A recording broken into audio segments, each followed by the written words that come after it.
Welcome back to Wizard Supercoach.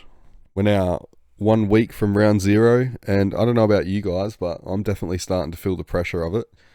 A few of these picks that we were banking on, they're just not turning out. And obviously, I always say to try and ignore as much as you can in these practice games, which I'm trying to do, but it is hard because there's some things that you just can't ignore. So I'll run through the first two games and then I'll do a bit of a team update at the end, I think. So we'll start with Collingwood, who aren't particularly Supercoach relevant, unfortunately, but got to do them anyway. Lipinski, 126. He seems to be a tease every preseason. I'm not going there. I think he's a trap. As soon as the real thing starts, he drops away. And I still think that there's a sub-risk attached to him. So, yeah, don't go there. But now that I've said that, he'll probably be pick of the season, knowing my luck. Nick Dacos, 102 in just over a half. Absolute gun. Lock him in, throw away the key.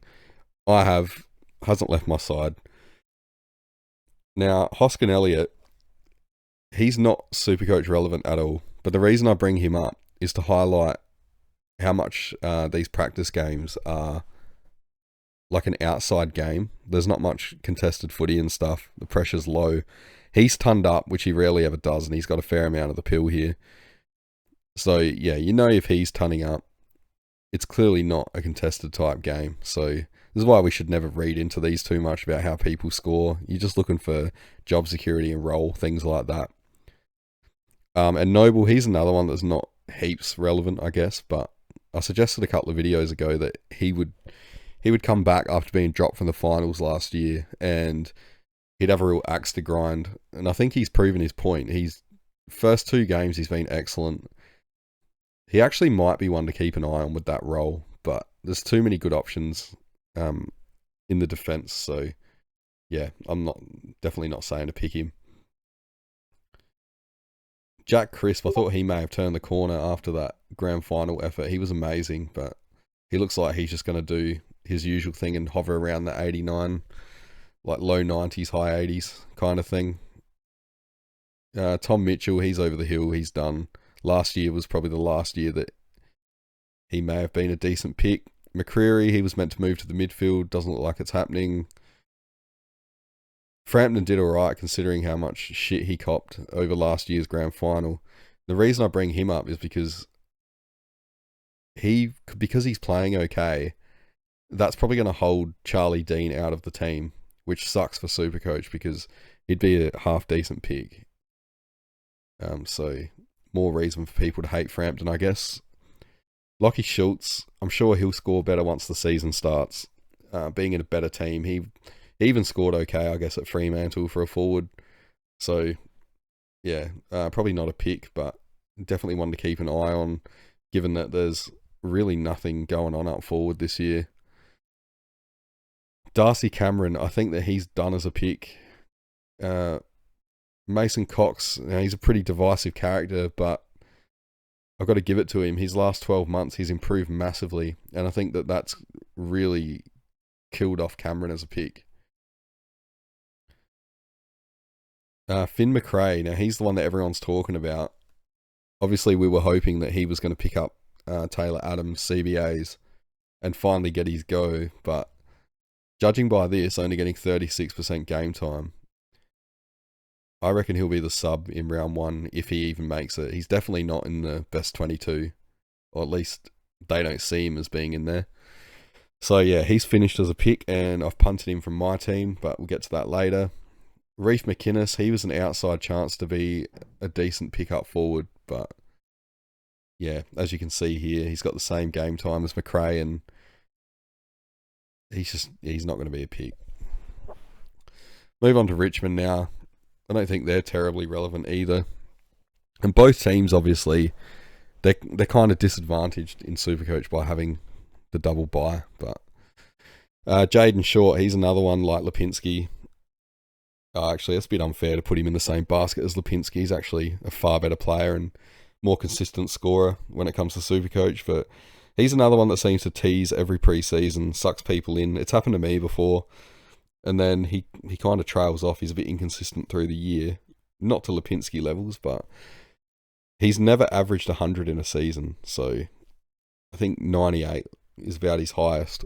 So people thinking that because he's got that half-back role this year that he's always had, if you think that's going to make his scoring go back up, I think it's doubtful. I think he's still going to hover around, maybe that 100 mark. So he might make a little bit of money, but I can't see him being top 8 defender. Taranto 115. Now 69% disposal efficiency there. Got it out eventually. That's pretty high for him. The thing I want to know about him, and I've said it before, is if we look at last year, post-buy and pre-buy, the difference is huge.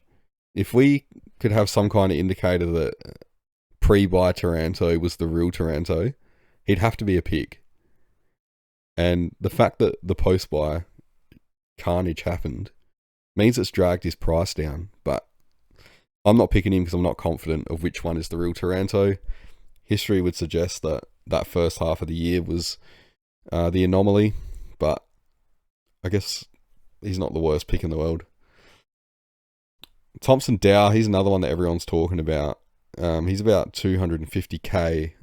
I'm not picking him only because I can't fit him into my structure right now. I think he's going to be good though, and he'll probably average around 75 to 85 even.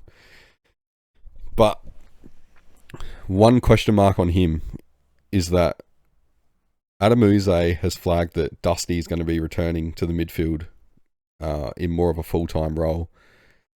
He didn't do that in the game at all in this game. So would Dow be the one to make way for Dusty? I don't know. Still a good pick though. He's shown that he can score. He just reminds me of a bit of a Matt Crouch type where he can only play inside mid. So as an up-and-comer, it might hurt at the selection table. Shai Bolton, he's another one that teases. Absolutely terrible floor. Sam Naismith, he's my R3, as I think he's going to be a lot of people's R3 now. He's scoring better than I expected he would, and I'm surprised he's not injured yet, which is really good. And we don't obviously wish injuries on anyone around here, but if Nank could maybe take the cautious approach and stay out of the team for maybe the first month or something and just let Naismith make a little bit of money, that would be pretty good. But I can't see it happening. Hopefully they can play together.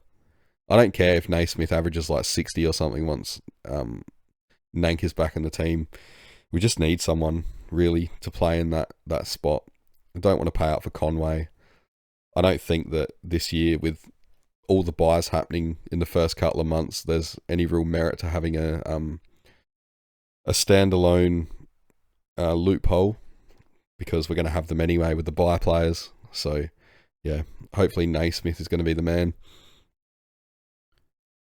Liam Baker, he's a bit like Bolton. He's got a terrible floor. He's got a good ceiling though. He's just a bit of a Mr. Fix-It, so can't really go there. It's a bit shitty to see actually, because I picked him up in draft thinking that, maybe he'd get more midfield time, but he seems to just be doing the same as always. I wouldn't be worried about Dusty at all here getting a 62. Dusty has always been that kind of player. He reminds me of Charizard in Pokemon. For those of you that watched the first couple of seasons of Pokemon, he pretty much needs to feel that the opposition is worthy of him trying. So there's no way you're ever going to get much out of him in a practice game. He's just that kind of player. We know how good he can be when it matters. So yeah, he's probably still not a bad pick for the forward line. Just need a bit of consistency up there, and he probably provides that, if nothing else. Gibcus got 62, but a lot of people are pointing out that he got 29 fantasy. I think it's a double-edged sword. Like, there's two ways of looking at this. You can be worried that he only got the 29 fantasy, and that's not good. But the fact that he still managed to get a 62 with such a low fantasy score is probably not a bad sign. He's actually gone from my team, but not because of this. I'll explain it later when I get to the team update. And he very well could come back into the team, no problem, because it's not based on anything that he did or hasn't done. Tom Brown, maybe a rookie option. Probably not though at that price, 154,000. There's better options that are cheaper, which is pretty much the issue with Gibcus, I think. Samson Ryan, we hope that he's not going to get a game early on so that Naismith can play. He's not a bad forward though, I guess, like probably better than Naismith, so that will help him. It's just going to be maybe what's happening with Tom Lynch. I don't know, a lot's up in the air. This is where the pressure's coming from. Jacob Hopper now, I wouldn't be advising picking him. Last year was the year to do that. It didn't quite work out, but this is a weird one. I've never seen somebody get 23 touches and have 27 Supercoach. I don't know. It's just a head scratcher. I didn't even really notice him when I was watching the game. Just thought I'd point that one out. So, yeah, I don't see anything else here for Richmond. Move on to the next game. So, Carlton and Melbourne. This actually was a decent game to watch. As far as practice games go. I'll start with Carlton. And again, they're not terribly relevant. I don't think any of these teams with the double buys can be too relevant because you kind of can't have more than like maybe 2 players per team. So we'll start with George Hewitt. He turned up and looked really good in the midfield. With the Walsh injury, could Hewitt be returning to the midfield like with more CBAs? Now, he's that kind of player where he is completely dependent on how many CBAs he gets. If he's not getting high CBAs, he just doesn't score well. So we'll look here at this year. He dropped down to just under 80 average, but if you take out the bye games, he's actually averaged 92. So he's priced obviously at the 79 average. So there's definitely a bit of value there.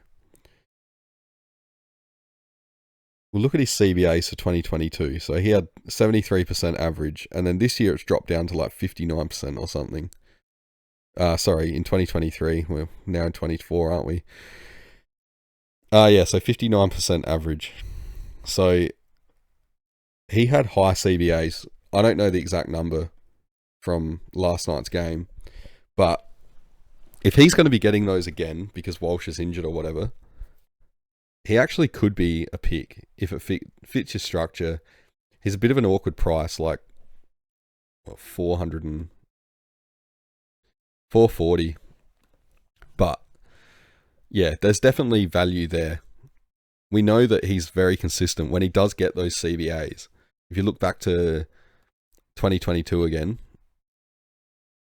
pretty much all his scores were between, like, here we go. They're pretty much all between like the 100, 120 mark.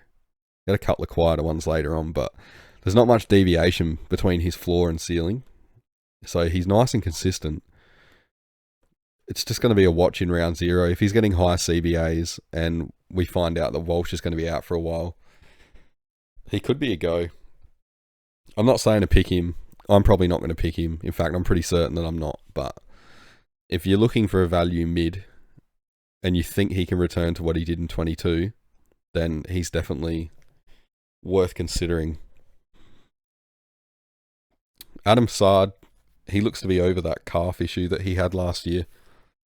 I've mentioned before, if you've been watching my videos, that I started him last year, or I picked him up in round 1, something like that.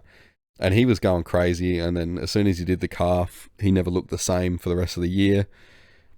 He could be back. I just don't trust him because there's too many mouths to feed back there.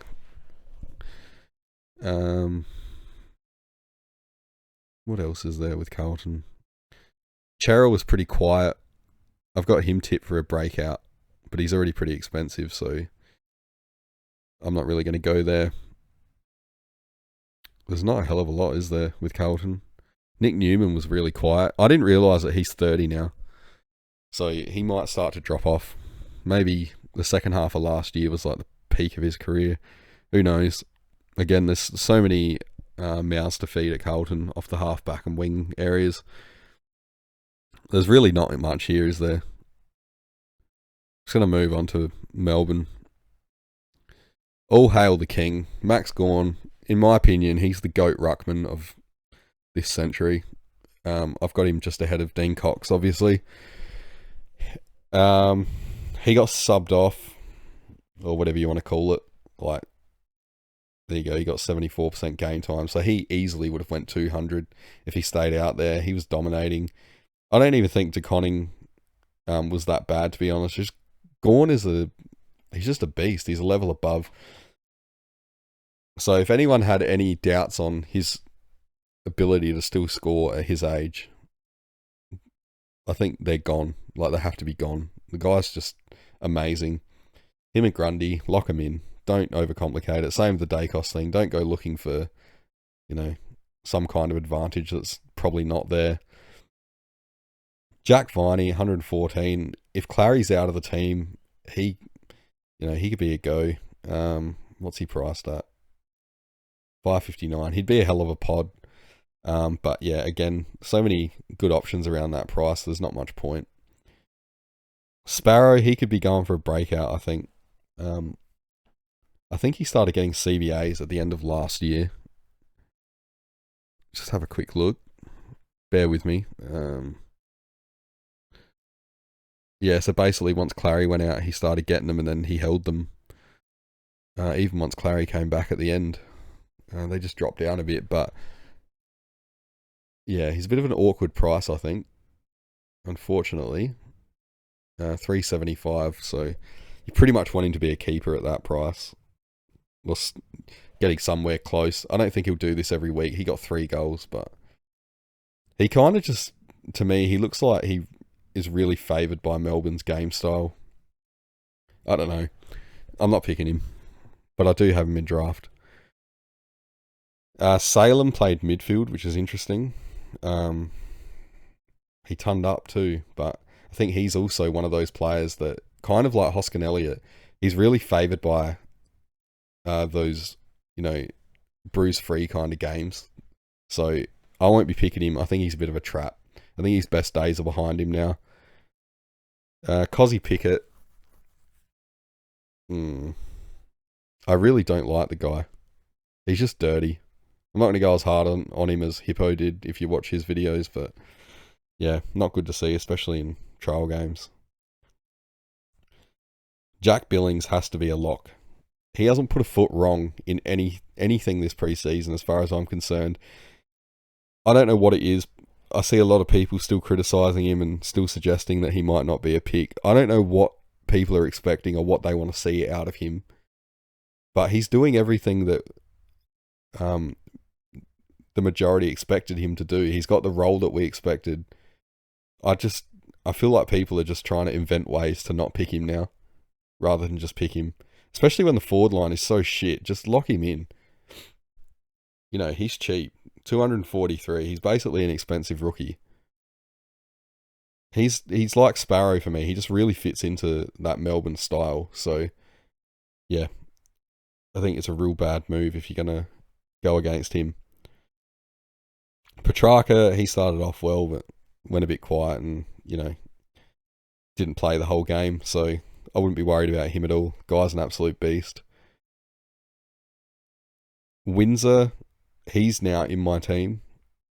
And I don't think it's a knee-jerk reaction. I realise he's not going to score 2 goals every week. And he's a bit more expensive as far as rookies go. But you just got to go with who's doing well. And he's another one who hasn't really put a foot wrong as far as I'm concerned this pre-season. All the talk out of Melbourne is that he's just killing it at training and stuff. There's a lot of hype. But until I see a reason not to pick him, I'm doing it. Because, yeah, there's just not much to choose up forward. Bailey Laurie, 17 touches, 58 Supercoach. He could be a go, but I feel like he has also got a massive sub-risk attached. Some other people have suggested like he doesn't really fit into the 22. Like he doesn't command a spot. But yeah, wait and see with him. Plenty of other good midfield picks ahead of him, though, probably with better job security. Blake Howes, he scored 44, and I think he started off really well and trailed off. He's now in my team just because I think that he's fairly safe in the 22. So he's replaced Gibcus, and it's purely a price thing. I'll get to it later. Judd McVie was pretty quiet. I thought he'd take that next step this year after cementing himself a bit last year, but I don't think it's going to happen now after watching last night. So I was hoping that Verrill would get a lot more game time. I still don't know what Melbourne are doing in terms of a second ruck. Like, Gawn obviously is going to do like 90% or whatever, but who gives the chop out? I guess we learnt last year that Melbourne can't really play two rucks, so it was a bit of a pipe dream with Verrill, but that desperate for R3s. Verrill did look pretty good though in that first practice game, I got to admit. And then Kynan Brown, I think that's how you say it. He's not a pick anymore. He looked pretty good in that last game, but this one obviously not getting any game time. 12%. He's clearly not in the best 22, so yeah, he's not going to be a pick. So I'll just touch on this. So there's an article come out today, and yeah, obviously it's about Rory Laird. So it's talking about Laird possibly spending time ahead of the ball. I don't think it's going to happen. I think Van Berlo basically is alluding here to if he got tagged, he'd spend time forward to try and see here when he's received opposition attention to try and break the tag. I think Laird's not going to get tagged when you got Dawson around. Laird's not the guy that can destroy you with his disposal out the middle, but Dawson definitely is. If you're tagging Laird over Dawson, you shouldn't be coaching AFL. So all I got about Rankin here. Think back to this time last year. Rankin was hyped to be going into the midfield, and he spent time in there again. Maybe not quite as much, but in the pre-season games, and it just never eventuated. I don't see why they're going to drag their highest scoring small forward out of the forward line to put Laird down there when Laird's not the greatest forward. Just none of it makes sense to me. Who knows? The assistant coaches and that play mind games in the media, all things like that. Do you really think they're going to give away what they're really going to do and let the other teams know? I'm not buying it. Laird is too good in the midfield, and he's now in my team, actually. Not based on this, obviously, but I put him in there last night. So I'll move on to the team update. So not much has changed. I've now got Howes in for Gibcus. So I'll explain that one first. I don't think that Gibcus is going to outscore Howes by too much to justify the 30k difference. So I think Howes will be able to stay with him close enough, and you get that extra 30k for your starting team, which is pretty important right now. So that's the logic behind it. Let me know if you agree or disagree on that one. So Laird, I put him in for LDU. LDU hasn't had any injury setbacks lately, but I think Laird's the safer pick, and I think that best case scenario for LDU is that he'll score roughly the same as Laird. I can't see him outscoring him by a lot. So for me, I'm just trying to minimize the risk there. I'm not wild about having Laird and Crouch in the same team. But they showed last year in those last 6 games or whatever it was that they don't really affect each other, so it should be okay. Not many other changes, just Wins are now in, as I mentioned before, up forward. Took out McRae, self-explanatory. I think everyone's forward lines are starting to look pretty similar, give or take a couple of players. Seems like people either have Harms or Jordan. Haven't seen many with both, but yeah, that spot could go to either. I think Just got to watch round 0, see what Jordan does. Harms has obviously got a lot of competition at the Bulldogs. They got a lot of good midfielders, but they also spread the points pretty well. So, yeah, just got to wait and see on him. So, that's the team update. Lastly, I've now gotten on Twitter. Trying my hand at that. So, if you want to hear me talk even more shit in text form, follow me on Twitter, I guess. But yeah, I'm not really a huge Twitter guy myself. Kind of just gotten on here because I was advised by other super coaches on YouTube that that's where it's at. So hopefully it is. But yeah, at Wizards Supercoach, as you can see here, chuck a follow. I'm not really too worried about Twitter, if I'm honest. But yeah, if you agree or disagree with things I've said or whatever, let me know in the comments. It'd be nice to get more interaction with people watching the videos. I've noticed that I'm getting more viewers, but yeah, the comments would be nice. I want to see what you guys are thinking and what you think of what I'm thinking. So yeah, cheers for watching, and I'll see you in the next video.